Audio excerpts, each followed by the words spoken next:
AR တိုင်းဒေသကြီးအစိုးရအဖွဲ့ဝင်ကြီးချုပ်ဖက်လာခရိုင်ပေါင်းစုံအသက်16နှစ်အောင်အမျိုးသားဘောလုံးပြိုင်ပွဲဘောလုံးပွဲနဲ့စုချစ်မြင့်ပွဲကိုမေလ12ရက်နေ့ကပတ်သိမ်မြို့ကိုရိန်အားကစားကွင်းမှာကျင်းပရာတိုင်းဒေသကြီးဝင်ကြီးချုပ်ဦးတင်မောင်ဝင်းတက်ရောက်ခဲ့ပြီးဘောလုံးပွဲစဉ်ရွှေ့ပြိုင်နေမှုများကိုကြည့်ရှုအားပေးပါတယ်။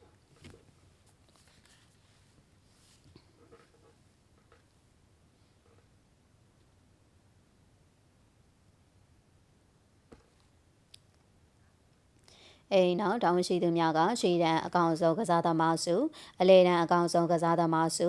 နောက်တန်းအကောင်ဆုံးကစားသမားစုဂိုးသမားအကောင်ဆုံးကစားသမားစုပွဲစဉ်တက်ရှောင်းအကောင်ဆုံးကစားသမားစုနဲ့တတိယစုနဲ့ဒုတိယစုရရှိခဲ့သူများအားစုများချီးမြှင့်ပြီးပထမစုရရှိခဲ့တဲ့သူများကိုတိုင်းဒေသကြီးဝင်ကြီးချုပ်ကတအုပ်ချင်းစုတစိမ်းများငွေဖလားစုနဲ့ငွေသားစုနဲ့တကွန်ဆိုင်စုဖလားကိုပေးရချီးမြှင့်ခဲ့ပြီးစုပေါင်းမှတ်တက်တွေတပ်ပုံရိုက်ကူခဲ့ပါတယ်။ဒီသတင်းကိုပသိမ်သတင်းဌာနခွဲမှာပေးပို့ထားတာဖြစ်ပါတယ်ရှင်။